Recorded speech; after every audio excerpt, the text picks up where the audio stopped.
नमस्कार बच्चों, स्वागत है आपका हिंदी व्याकरण में। तो बच्चों आज हम पढ़ेंगे हिंदी व्याकरण का अध्याय शब्द विचार। तो बच्चों इसमें हम जानेंगे कि शब्द क्या होता है और उसके जो भेद हैं शब्द के वो क्या होते हैं। चलिए देखते हैं। तो बच्चों अगर शब्द की बात करें तो दो वर्णों या अक्षरों के परस्पर समूह से बना एक ऐसा शब्द जिसका कोई अर्थ हो उसे ही हम क्या कहते हैं, शब्द कहते हैं। जैसे देखिए, वर्णों या अक्षरों से बना ऐसा स्वतंत्र समूह जिसका कोई अर्थ होता है बच्चों, वह कहलाता है, वह समूह ही क्या कहलाता है, शब्द कहलाता है। जैसे यहाँ पर मैं, धीरे, यानी कि यहाँ पर आप देखोगे ध और रे वर्ण से बनकर धीरे और एक शब्द है और इसका अर्थ है कि धीरे। तो परंतु, लड़की आदि, यानी कि दो वर्णों या अक्षरों या उससे अधिक दो वर्णों या दो से अधिक वर्णों या अक्षरों के परस्पर समूह से जो बना कोई स्वतंत्र समूह होता है जिसका कोई अर्थ हो, वह क्या कहलाता है बच्चों, शब्द कहलाता है। अब बच्चों आगे जानेंगे हम शब्दों के भेद के बारे में। तो सबसे पहले शब्द के भेद को देखेंगे हम अर्थ के आधार पर। किसके आधार पर? अर्थ के आधार पर। तो बच्चों अर्थ के आधार पर जो शब्द होते हैं वो उसके दो भेद होते हैं, सार्थक शब्द और निरर्थक शब्द। सार्थक शब्द का मतलब ऐसा होता है, मतलब ऐसे शब्द जिनका कोई अर्थ निकले, तो वो तो होंगे सार्थक शब्द। और ऐसे शब्द जिनका कोई भी अर्थ नहीं होता वो होते हैं निरर्थक शब्द। देखते हैं, जैसे आप देखोगे कि वे शब्द जिनसे कोई अर्थ निकलता हो सार्थक शब्द कहलाते हैं। जैसे गुलाब, आदमी और विषय, इन सब का क्या है बच्चों, अर्थ है।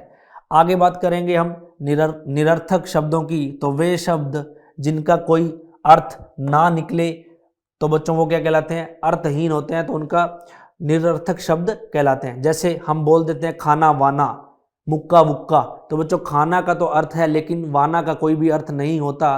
और उसी प्रकार जैसे मुक्का वुक्का, तो बच्चों मुक्का का तो अर्थ होता है लेकिन वुक्का का कोई अर्थ नहीं होता। तो ऐसे शब्द जो अर्थहीन होते हैं क्या कहलाते हैं, निरर्थक शब्द कहलाते हैं। आगे है बच्चों शब्द के प्रकार रचना के आधार पर। क्या है? तो रचना के आधार पर शब्द के भेद। तो बच्चों रचना के आधार पर हैं जो शब्द वो तीन भेद होते हैं। एक होते हैं रूढ़ शब्द, एक होते हैं यौगिक शब्द और एक होते हैं योग रूढ़ शब्द। ठीक है बच्चों, रूढ़ शब्द का मतलब वो होता है कि यदि हम शब्द के टुकड़े कर दें तो उनका कोई भी अर्थ नहीं निकलता, यानी कि वो जब समूह में है तो ही उनका अर्थ होगा। उसी प्रकार बच्चों यौगिक शब्द बच्चों दो शब्दों के मेल से बना है और इसका अलग अलग यानी कि कर दें तो भी उस शब्द का क्या होता है, अर्थ निकलता है। और उसी प्रकार बच्चों योग रूढ़ शब्द का मतलब वो होता है कि बच्चों यानी कि एक यौगिक शब्द दो शब्दों से मिलकर बना एक यौगिक शब्द हो लेकिन उसका अर्थ कोई तीसरा ही निकले तो वो क्या होगा, योग रूढ़ शब्द होगा। चलिए देखते हैं इनको उदाहरण के द्वारा। सबसे पहले हमारे पास रूढ़ शब्द। तो ऐसे शब्द जो किसी विशेष अर्थ को प्रकट करते हैं लेकिन अगर उनके टुकड़े कर दिए जाएं तो निरर्थक हो जाते हैं और ऐसे शब्दों को रूढ़ शब्द कहते हैं। तो बच्चों यही बताया था आपको कि ऐसे शब्द जिनके टुकड़े करने पर कोई भी अर्थ ना निकले। जैसे जल है बच्चों, तो जल का तो अर्थ है लेकिन अगर जय को और लय को अलग कर दे तो ज और ल का कोई भी अर्थ नहीं है। उसी प्रकार कल और जब, तो आदि क्या होंगे, रूढ़ शब्द होंगे। आगे है बच्चों हमारे पास यौगिक शब्द। तो ऐसे शब्द जो किन्हीं दो सार्थक शब्दों के मेल से बनते हैं और वे शब्द यौगिक शब्द कहलाते हैं और इन शब्दों के खंड भी सार्थक होते हैं, यानी कि इनके टुकड़े कर दें तो उनका भी अर्थ होगा। जैसे स्वदेश, तो बच्चों स्वदेश को अगर टुकड़े करेंगे तो स्व का मतलब होता है अपना और देश भी एक शब्द है तो दोनों का अर्थ है। तो स्वदेश यानी कि स्व प्लस देश, तो इनका जो यौगिक रूप है यानी कि खंडन करने पर भी इनका अर्थ निकलेगा। उसी प्रकार बच्चों देवालय में अगर देखें तो देव प्लस आलय, तो देव होता है बच्चों देवता यहाँ निवास करते हैं यानी कि देवालय, तो यहाँ पर दोनों ही शब्दों का अर्थ निकलेगा, यौगिक शब्द होंगे। ठीक है, आगे है कुपुत्र। कु का मतलब होता है बुरा और पुत्र का मतलब बच्चों पुत्र, तो यहाँ पर दोनों ही शब्दों का यहाँ पर अर्थ है, तो ये क्या होंगे, यौगिक शब्द होंगे। आगे देखते हैं बच्चों, आगे हमारे पास योग रूढ़ शब्द। तो यानी कि यौगिक शब्द होगा लेकिन जिसका तीसरा अर्थ निकलेगा। ऐसे शब्द जो किन्हीं दो शब्दों के योग से बने हों एवं बनने पर किसी विशेष अर्थ का बोध कराते हैं वे शब्द योगरूढ़ शब्द कहलाते हैं और बहुव्रीहि समास शब्दों के अंतर्गत आते हैं। बच्चों हम समास में पढ़ेंगे जो बहुव्रीहि समास होता है उसमें बच्चों जो यौगिक शब्दों के मेल से जो शब्द बनता है उसका तीसरा ही अर्थ निकलता है। जैसे दशानन, तो दशानन का मतलब होता है 10 मुख वाला और इसका तीसरा अर्थ निकलेगा रावण, अर्थात रावण थे जिनके 10 मुख थे। उसी प्रकार बच्चों पंकज है यानी कि कीचड़ में उत्पन्न होने वाला अर्थात कमल, तो जो कमल का फूल है बच्चों वो कीचड़ में उत्पन्न होता है। तो यहाँ पर पंकज के बारे में बताया जा रहा है कि कीचड़ में उत्पन्न होने वाला अर्थात कमल, यानी कि तीसरा ही अर्थ निकल रहा है। तो ये कौन से होंगे? योगरूढ़ शब्द। ठीक है बच्चों, अब आगे बढ़ते हैं। आगे हमारे पास प्रयोग के आधार पर शब्द के भेद। तो बच्चों प्रयोग के आधार पर जो शब्द के भेद होते हैं वो 2 होते हैं, विकारी शब्द और अविकारी शब्द। ठीक है बच्चों, तो सबसे पहले हम देखेंगे विकारी शब्द के बारे में। बच्चों इनके लिए हम अलग से अध्याय में विस्तारित रूप से भी पढ़ेंगे, लेकिन अभी हम यहाँ जानेंगे कि विकारी शब्द क्या होते हैं और अविकारी शब्द क्या होते हैं। तो बच्चों विकारी शब्द की अगर बात करें तो ऐसे शब्द जिनके रूप में लिंग वचन कारक के अनुसार परिवर्तन होते हैं। तो ऐसे शब्द जिनके रूप में लिंग वचन और कारक के अनुसार परिवर्तन होते हैं विकारी शब्द कहलाते हैं। जैसे बच्चों लड़का एक संज्ञा है तो लड़के वचन के आधार पर उसमें क्या हो जाएगा? परिवर्तन, लड़के हो जाएगा। तो विकारी शब्द बच्चों 4 होते हैं, संज्ञा, सर्वनाम, विशेषण और क्रिया। इन बच्चों चारों के बारे में हम विस्तृत रूप से अलग अलग अध्यायों में पढ़ेंगे, लेकिन यहाँ हमें ये समझना जरूरी है कि संज्ञा क्या होती है, सर्वनाम क्या होते हैं, विशेषण क्या होती है और क्रिया क्या होती है। तो बच्चों संज्ञा देखते हैं। संज्ञा बच्चों किसी व्यक्ति वस्तु स्थान, यानी कि किसी व्यक्ति वस्तु स्थान का नाम ही क्या होता है? संज्ञा होता है। किसी व्यक्ति वस्तु के या स्थान के नाम को ही हम क्या कहते हैं? संज्ञा कहते हैं। जैसे मान लीजिए सब्जी, तो सब्जी क्या है? नेम है। लकड़ी क्या नेम है? जगह का मान लीजिए हम बात करें इंडिया या अगर शहर की पंजाब स्टेट, तो सही ये क्या होंगे बच्चों? संज्ञा होगी। उसी प्रकार अगर नाम ले हम किसी व्यक्ति का तो महात्मा गांधी, स्वामी विवेकानंद, इस सब में क्या होगी? संज्ञा होगी। तो बच्चों इसके बारे में जो विस्तृत अध्ययन करेंगे हम संज्ञा अध्याय में। ठीक है, आगे है बच्चों सर्वनाम। वे शब्द जो संज्ञा के स्थान पर काम आते हैं बच्चों सर्वनाम कहलाते हैं। जैसे मान लीजिए रमेश, रमेश, रमेश काफ़ी बार अगर नाम आया है तो रमेश की जगह हम इस प्रयोग कर सकते हैं वह या वह। तो बच्चों वह क्या होगा? सर्वनाम होगा। तो ऐसे शब्द जो संज्ञा के स्थान पर काम आते हैं क्या कहलाते हैं? सर्वनाम। तो तुम, तुम्हें, तुम्हारा, ये सब क्या होंगे? सर्वनाम होंगे। आगे है बच्चों विशेषण। तो यानी कि वे शब्द जो संज्ञा या सर्वनाम की विशेषता को प्रकट करते हैं विशेषण कहलाते हैं। जैसे संज्ञा है बच्चों लड़का, अगर मैं कह दूं कि लड़का होशियार लड़का, तो होशियार क्या हो जाएगा? उसकी विशेषता। ठीक है, और बच्चों उसी प्रकार जो ये काला है, मोटा है, ये सब क्या है? संज्ञा या सर्वनाम की क्या बताते हैं? विशेषता। तो काला, काली, मोटा, मोटी, ये सब क्या होंगे? विशेषण होंगे। आगे है बच्चों हमारे पास क्रिया।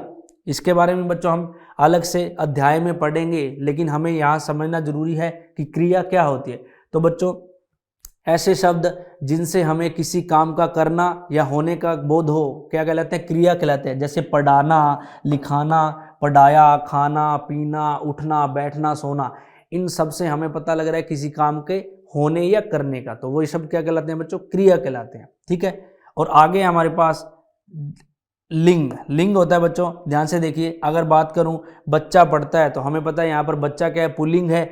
उसी प्रकार यदि बात करें बच्ची पढ़ती है तो बच्ची यहाँ पर क्या है? स्त्रीलिंग है। वचन बात करें बच्चों तो बच्चा सोता है, अगर वचन बहुवचन की बात करें तो बच्चे सोते हैं। और कारक में बात करें तो बच्चों कारक होता है विभक्तियां या चिन्ह होते हैं जो 2 शब्दों को जोड़ते हैं। तो बच्चा सोता है और बच्चे को सोने दो, तो यहाँ पर को क्या होगा? कारक होगा। तो ये थे बच्चे हमारे पास विकारी शब्द। आगे हम बात करेंगे अविकारी शब्दों की। तो बच्चों इसके बारे में विस्तृत रूप से अध्ययन हम करेंगे, अध्याय अलग से अध्याय में करेंगे, लेकिन यहाँ हमें ये समझना जरूरी है कि अविकारी शब्द क्या होते हैं। तो बच्चों विकारी शब्द में हमने देखा था कि ऐसे शब्द जिन पर लिंग वचन कारक और या काल का परिवर्तन होता है। लेकिन बच्चों अविकारी शब्द वे होते हैं जिन शब्दों पर लिंग वचन कारक आदि से कोई भी फर्क नहीं पड़ता, यानी कि उनमें कोई भी परिवर्तन नहीं होता, जो अपरिवर्तित रहते हैं, ऐसे शब्द क्या कहलाते हैं? अविकारी शब्द कहलाते हैं। ठीक है बच्चों, तो शब्दों को, अविकारी शब्दों को 4 भागों में बांटा गया है। कौन सा? क्रिया विशेषण, संबंध बोधक, समुच्चय बोधक और विस्मयादि बोधक। इसके बारे में बच्चों विस्तृत रूप से अध्ययन जब हम अविकारी शब्द पढ़ेंगे उसमें करेंगे, लेकिन हमें पता होना चाहिए तो क्रिया विशेषण क्या होता है? ऐसे शब्द बच्चों जो क्रिया की विशेषता को प्रकट करते हैं क्या कहलाते हैं? क्रिया विशेषण। जैसे मान लीजिए दौड़ना एक क्रिया है, तो तेज दौड़ना, तो तेज उसकी क्या होगी? विशेषता होगी, तो यहाँ पर क्रिया विशेषण क्या होगा? तेज दौड़ना। उसी प्रकार बच्चों आगे है हमारे पास संबंध बोधक। संबंध बोधक का मतलब है कि जो शब्द संज्ञा और सर्वनाम का संबंध किसी दूसरे शब्दों के साथ प्रकट करते हैं वो क्या कहलाते हैं? संबंध बोधक शब्द कहलाते हैं। ठीक है, आगे है बच्चों हमारे पास समुच्चय बोधक। समुच्चय बोधक बच्चों शब्द का मतलब होता है कि ऐसे अव्यय या ऐसे अविकारी शब्द जो 2 शब्दों या 2 वाक्यों को जोड़ने का काम करते हैं क्या कहलाते हैं? समुच्चय बोधक कहलाते हैं। और विस्मयादि बोधक ऐसे अविकारी शब्द जिससे हमें हर्ष का यानी खुशी का, पीड़ा का, दुख का बोध होता है, वो शब्द क्या कहलाते हैं बच्चों? विस्मयादि बोधक अविकारी शब्द। अब देखते हैं क्रिया विशेषण। राधा बाहर बैठी है, तो बच्चों यहाँ बाहर क्या है? स्थान। क्रिया की विशेषता बताई जा रही है। मोहन बाहर बैठा है, तो यहाँ पर बाहर क्या होगा? क्रिया विशेषण। उसी प्रकार संबंध, रेखा के साथ कमला आएगी, तो बच्चों के साथ यहाँ संबंध स्थापित किया जा रहा है, रेखा का कमला के साथ, तो यहाँ होगा संबंध बोधक। उसी प्रकार मोहन के साथ वेदांत आएगा। आगे देखते हैं, आगे हमारे पास समुच्चय बोधक। तो समुच्चय बोधक में बच्चों जो 2 शब्दों या वाक्यों को जोड़ते हैं, तो गीता और सीता, इन दोनों को आपस में जोड़ने के लिए हम यहाँ पर प्रयोग कर रहे हैं और का, तो बच्चों और क्या होगा यहाँ पर? समुच्चय बोधक अविकारी शब्द। उसी प्रकार राम और मोहन खेल रहे हैं। फिर बच्चों हमने पढ़ा विस्मयादि बोधक। तो विस्मयादि बोधक यानी कि जिससे हमें खुशी, आश्चर्य, दुख, पीड़ा का पता लगे। जैसे अरे राधा गा रही है, तो यहाँ पर हमें आश्चर्य का बोध हो रहा है, इसलिए अरे क्या होगा? विस्मयादि बोधक। ओह मोहन हार गया, तो यहाँ हम दुख प्रकट कर रहे हैं, तो ओह क्या होगा? विस्मयादिक बोधक अविकारी शब्द। तो बच्चों अविकारी और विकारी शब्दों के बारे में हम अलग से विस्तृत अध्ययन करेंगे। आगे देखते हैं, आगे बच्चों शब्द के प्रकार उत्पत्ति के आधार पर। क्या है? उत्पत्ति के आधार पर। तो बच्चों उत्पत्ति के आधार पर जो शब्द होते हैं वो 4 प्रकार के होते हैं। तत्सम शब्द, तद्भव शब्द, देशज शब्द और विदेश शब्द। अब बच्चों तत्सम क्या होता है? तत्सम शब्द वे होते हैं बच्चों जो संस्कृत भाषा के शब्द थे, लेकिन वो समान रूप से ही हिंदी भाषा में प्रयोग में लाए जाते हैं, यानी कि उनका वही रूप हम हिंदी भाषा में प्रयोग करते हैं, वो होते हैं तद्भव शब्द, तत्सम शब्द। और आगे बच्चों हमारे पास तद्भव शब्द।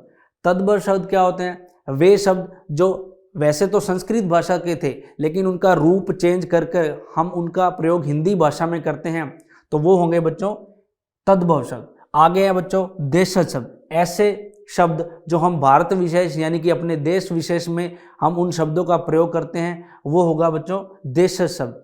आगे हमारे पास विदेशी शब्द। ऐसे शब्द जो बच्चों हम बाहर के विदेश के कुछ शब्द हम अपने देश में जो प्रयोग करते हैं वो सारे क्या होते हैं? विदेशी शब्द। आइए देखते हैं उदाहरण के द्वारा। तो सबसे पहले हमारे पास तत्सम शब्द। तो तत् यानी कि उसके और सम यानी कि समान यानी कि उसके समान। तो ऐसे शब्द जिनकी उत्पत्ति संस्कृत भाषा में हुई है और वे हिंदी भाषा में बिना किसी परिवर्तन के प्रयोग में आने लगे हैं, ऐसे शब्द तत्सम शब्द कहलाते हैं। यही बच्चों आपको बताया, जैसे पुष्प ये संस्कृत का शब्द है, लेकिन इसी प्रकार ये हिंदी में यूज होता है। पुस्तक, पृथ्वी, क्षेत्र, कार्य, मृत्यु, कवि और माता, ये शब्द ऐसे शब्द हैं जो संस्कृत भाषा से आए हैं और हूबहू यानी कि वैसे के वैसे ही हिंदी भाषा में प्रयोग में होते हैं। क्या कहलाते हैं बच्चों? तत्सम शब्द। आगे बढ़ते हैं, आगे हमारे पास तद्भव शब्द। तो बच्चों तद्भव शब्द वे होते हैं जो है तो संस्कृत भाषा के, लेकिन उनका जो रूप है उनमें परिवर्तन कर वो हिंदी भाषा में प्रयोग में लाए जाते हैं। जैसे देखिए ऐसे शब्द जिनकी उत्पत्ति संस्कृत भाषा से हुई है लेकिन वे रूप बदलकर हिंदी में आ गए हों, तो ऐसे शब्द क्या कहलाते हैं? तद्भव शब्द। जैसे संस्कृत का शब्द था दुग्ध और हिंदी में उसे हम इस्तेमाल करते हैं दूध। उसी प्रकार अग्नि था, अग्नि को बच्चों हम यूज करते हैं आग।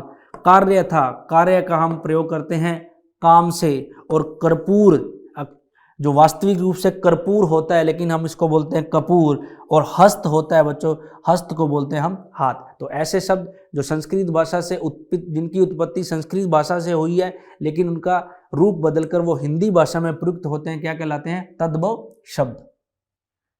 आगे बच्चों हमारे पास देशज शब्द, ऐसे शब्द जिनका हम अपने ही देश में प्रयोग करते हैं। जैसे ऐसे शब्द जो भारत की विभिन्न स्थानीय बोलियों में से हिंदी में आ गए हैं, वे शब्द देशज शब्द कहलाते हैं। जैसे पेट, डिबिया, लोटा, पगड़ी, थैला, इडली, डोसा, समोसा, ये सब क्या होंगे बच्चों?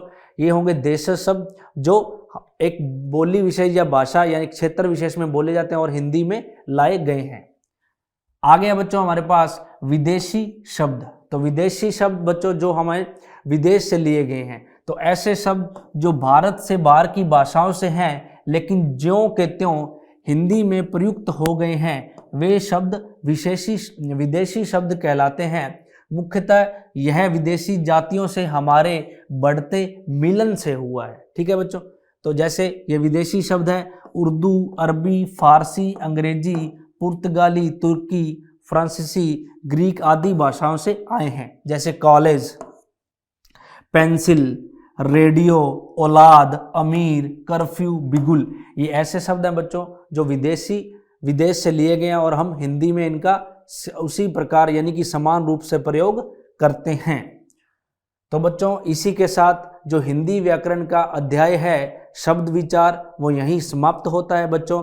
तो इस अध्याय में हमने जाना कि शब्द क्या होते हैं, उनकी उत्पत्ति कैसे हुई है और उनके भेदों के बारे में जाना। तो बच्चों आगे मिलते हैं हिंदी व्याकरण के अगले अध्याय में, तब तक के लिए धन्यवाद।